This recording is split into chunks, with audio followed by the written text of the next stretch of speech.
Hello everyone, we have a new dialogue about a really seductive book, Un vinovat aproape perfect, Yes. editura 3 publishing house, and we have the privilege to be together with the author, the great novelist and the great essayist Pascal Bruckner. Thank you very much for accepting our invitation. Thank you. My first question is this one. What is the new racism that you talk about in your last essay book? So there is a kind of anti-white racism which tries to justify itself through anti-racism. It says that if you're anti-racist, you have to be anti-white because white people, according to some American theologians, white people are racist by birth, by nature. So if you were born white, you have been you are oppressing black and brown people. Of course, this is related to an American problematics, and it's not exactly the case in Europe.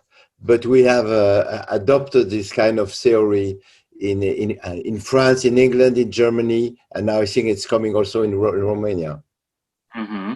Is this really a form of racism, or it is an imaginary racism? I think it's an imaginary racism because you cannot accuse a person for being born. So if you're born white or black or Arab or Asian or Indian, you cannot accuse that person of racism just because she's there and she exists. So it's a kind of twisting of classical racism, and this kind of philosophy was born on the campuses of North America. Mm-hmm. Who is the almost perfect guilty, un coupable presque parfait? Who is this? So in some leftist philosophies, the almost perfect culprit is a white man, which means a Western man, who is accused of having colonized the whole world, or having brought people into slavery, especially Africans, and to be responsible for everything that goes wrong on this planet, from global warming to injustice, inequality, and so on. And we see today that the reality is a little more complex, and that if it is true that 8 countries in the Western world have been imperialist and colonialist, the rest of Europe has been colonized, and of course Romania knows that. You've been colonized by the Ottomans, by the Russians, and you cannot resume the history of Europe to colonialism, slavery, and imperialism. Why is this almost perfect culprit? Actually, how did we get here to have this an almost perfect culprit? I think this is mainly due to the disappearance of the classical left, the communist one and the social democrat one. And in this void, theories of race, gender, and identity coming from the United States have rushed themselves to fill the gap. And so now many people of the European left try to explain the history of oppression through the categories of race, gender, and identity. Mm-hmm. Is this new racism also a huge academic business? Oh, yes, it's mainly a huge academic business, mainly that. In each American university or English university, and now it's coming to France, you have a big department of bureaucrats dealing with relationships between girls and boys, between binary sexuality, and the duty to teach young people the main matters of mathematics, algebra, literature, is replaced by the duty of installing a kind of gender justice between men, women, transsexuals, and so on. So it's a total distortion of the academic goal. It's about the truth, this one, that it's an academic business, or it's about the money and the promotion in career? Well, you know, it's about everything. So if you belong to a minority, or if you can claim that you belong to a minority and that you are a victim, you can, of course, enjoy and take advantage of this business. But most of all, it's a belief, it's a religion, and it's a new cult which was born on American campuses and now which pours into European campuses, and it goes everywhere through India, Israel. In every country, you have people claiming to believe in this kind of new racist religion, which accuses the white man and the white woman, of course, to be by birth racist.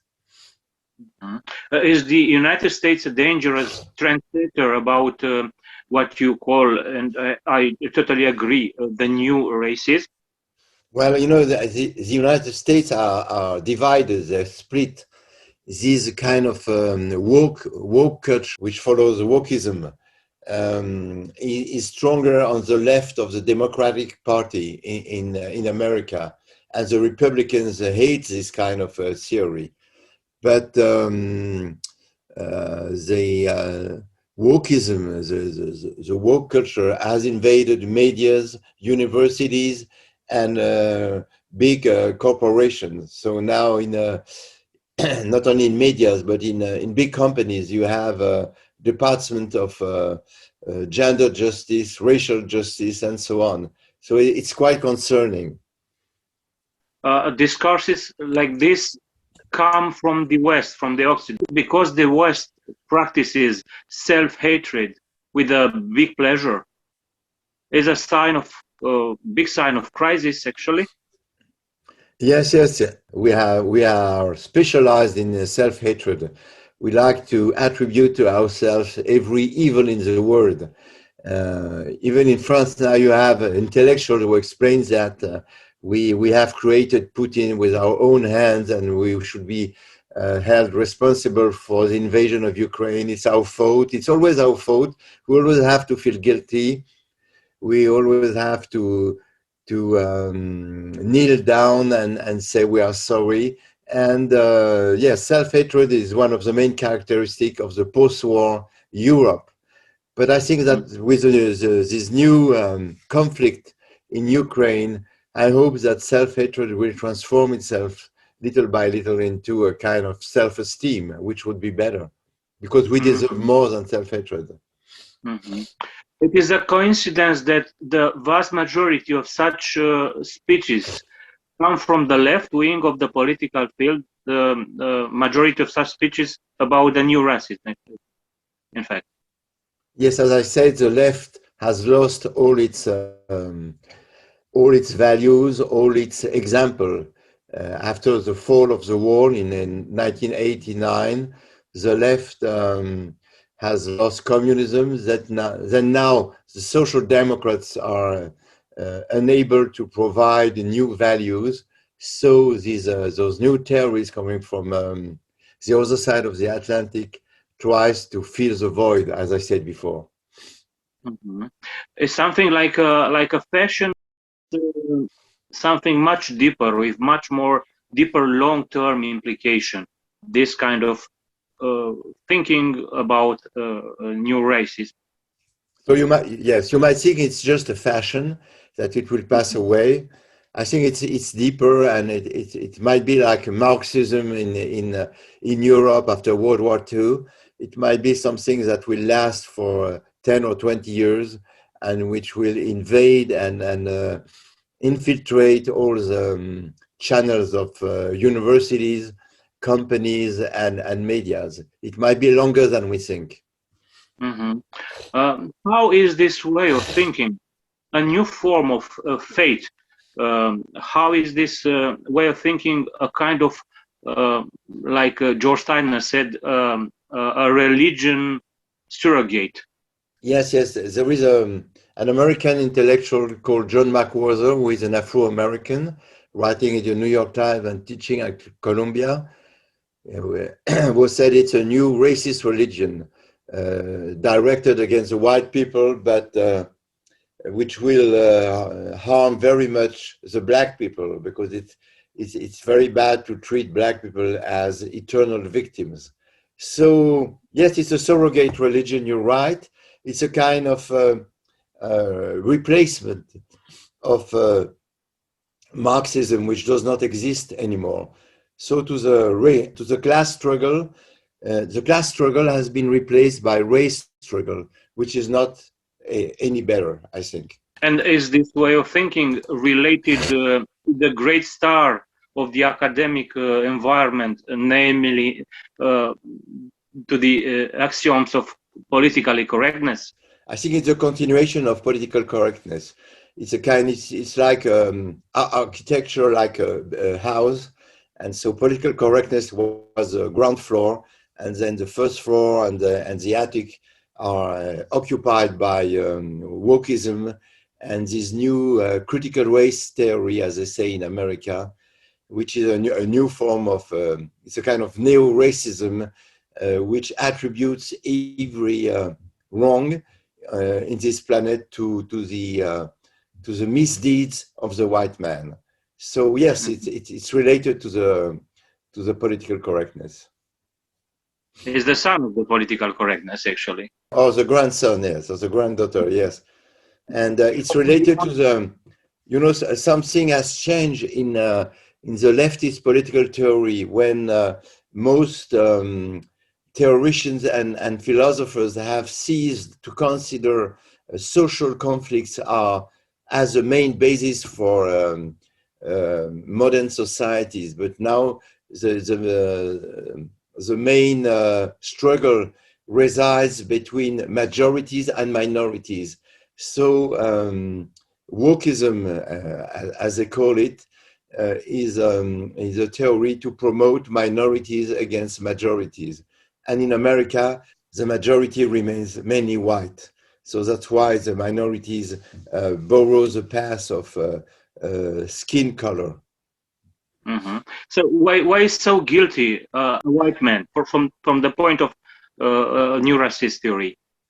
Because the Americans consider that their history should be the whole world's history.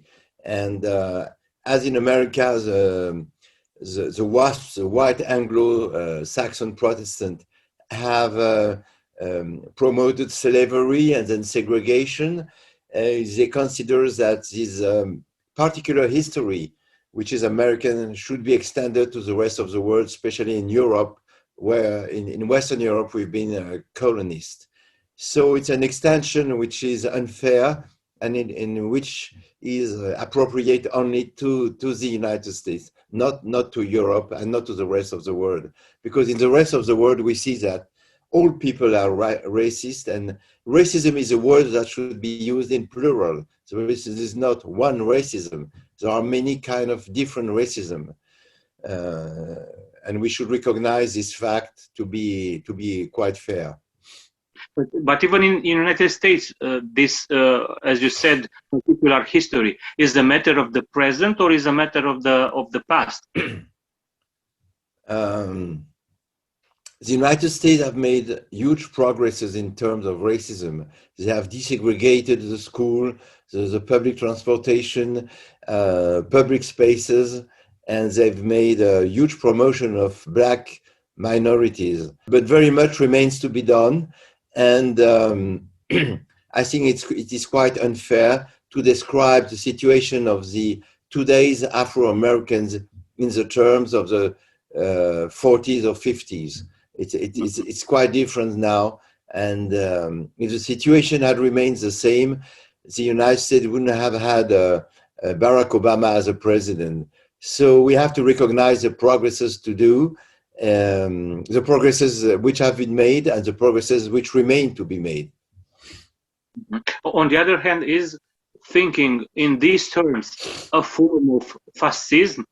To think in this term more precisely, building a new form of racism around the white man. Yeah, it reminds us the fascist theories of the 30s of the. Yes, of course, yes. It is very close to the theorization of racism in the 19th century, like we had in France and in Germany, and it looks very much like Alfred Rosenberg's theory of the superior race and the inferior race. So now it's a reversed fascism. You know, the white, which were used to be described as superior, are now at the bottom of the society, and the brown and the black are at the upper on the upper ladder. But even if it's reversed, it still remains racism, and it still reminds us what happened in the 30s. But it's also a form of neo-communism. No, not really. No, no. It's very far from communism. Closer to fascism than communism. It's a new syncretism between the struggle of minorities to be recognized as a powerful force, and it's also a syncretism between the old anti-racism and the new neo-racism. So it's an interesting syncretism, but it's very far from the classical left. And in my eyes, it is a diversion from the real struggle. And the real struggles still remain social in every country, whatever color you are. You wrote in your book about the illuminating Holy Trinity. Why do these discourses have such a big rank? Neo-feminism, anti-racism, and decolonization. Because, as I said, the classical leftist discourse has been devaluated by the fact that communism has failed, by the fact that social struggles do not have the same importance. So people now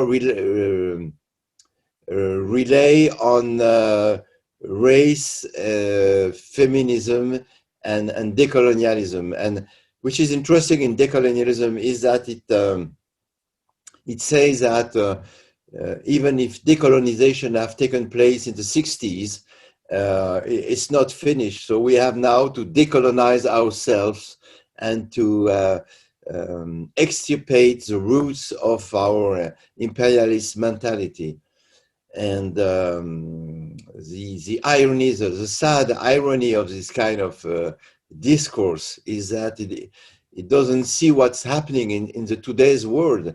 In today's world, a country like Turkey wants to rebuild the Ottoman Empire. A country like Russia wants to re-establish by force the Russian Empire. China wants to be an empire again, and only the West, which is sensitive to self-criticism, accepts to be attacked when we have, at least in Western Europe, abandoned our colonies. So this discourse is not adapted to the reality. Mm-hmm. One of the chapters in your book is called "The Comfort of Resentment." For whom is resentment comfortable? Yes, you might say there is a big resentment against the West, mm-hmm. Because the Western civilization is a rich, prosperous culture which has dominated over the world for 4 centuries, and which is still one of the richest. So there is a resentment against the West because the West has probably undermined the values of traditional societies, and it has not collapsed after the decolonization. So many autocrats and many traditionalists hate the West for what it is and for what it has done. And of course, resentment is a kind of it's good to hate someone. It's a goal in life. Hatred is like it gives you a meaning in your life, and it's a way to give yourself a long future, to destroy your enemy. Are the consequences of denigrating the white man already tragic, or if we are not careful, can it be tragic?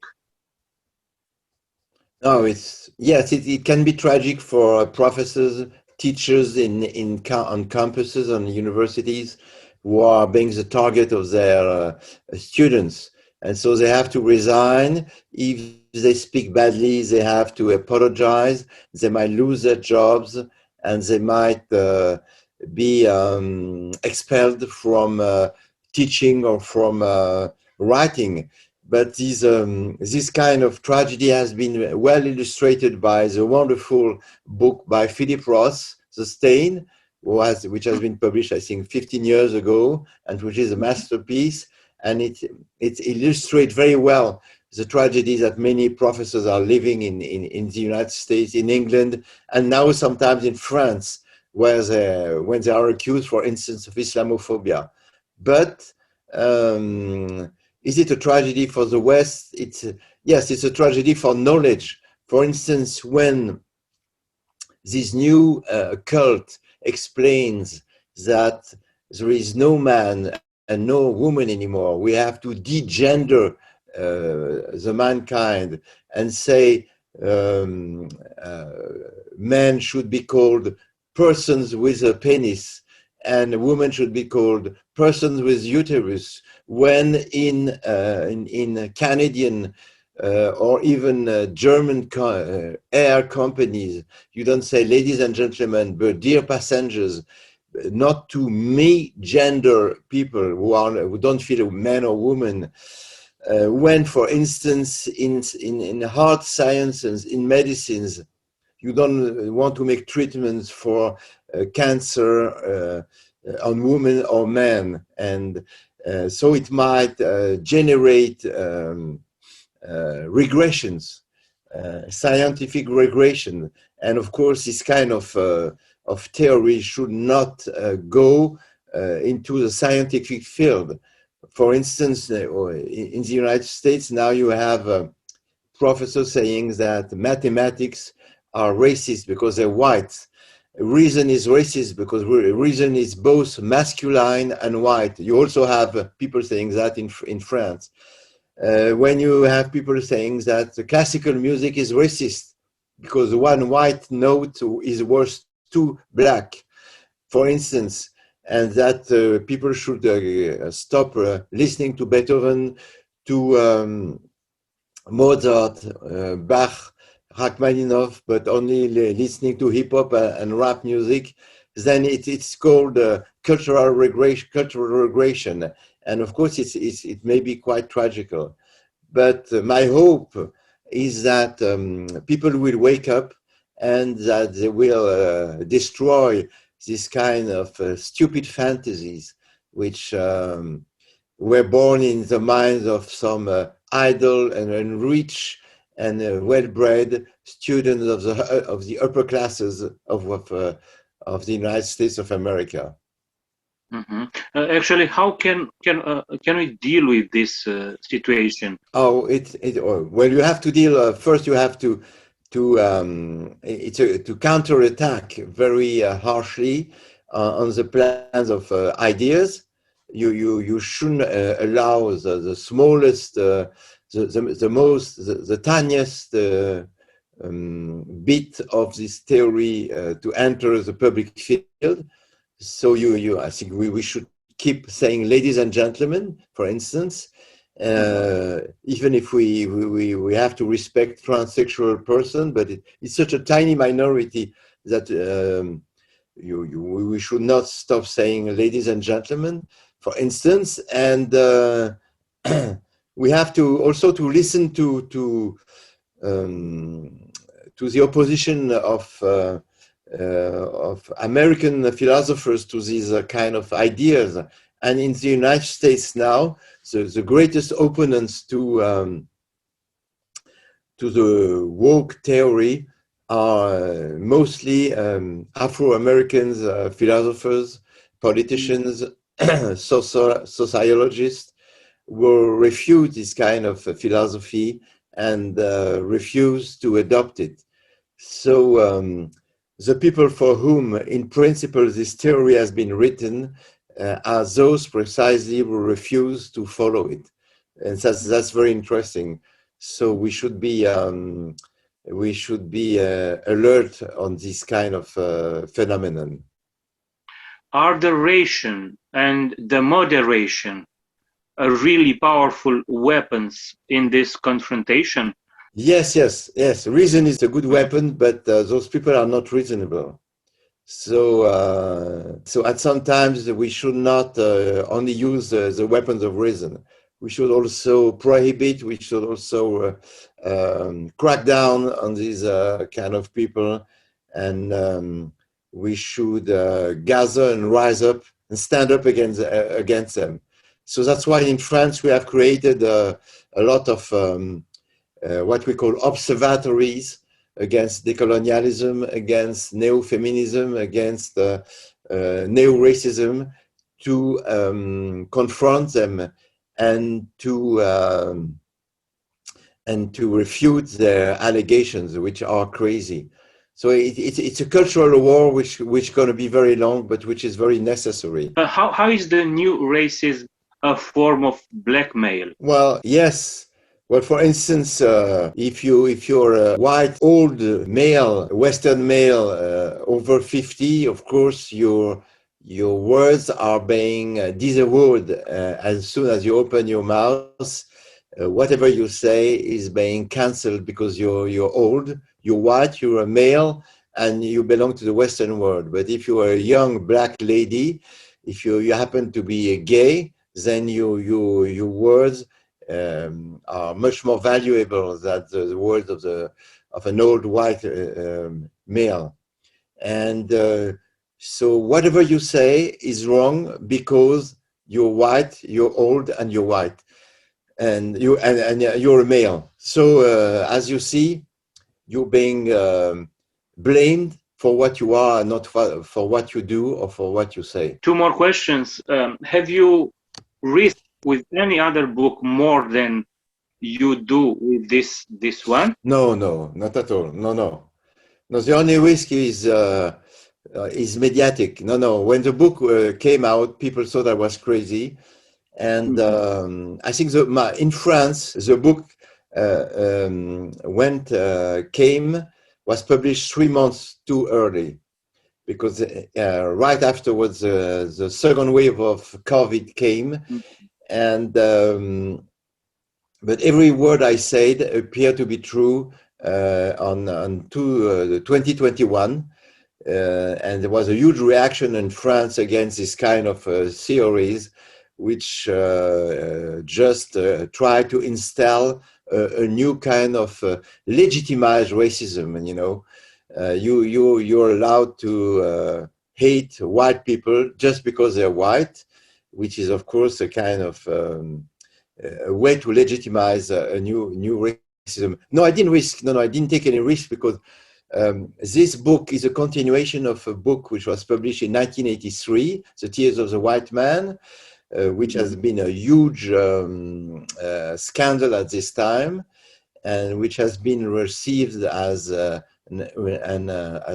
outrageous reflection, because it was a criticism of third worldism. But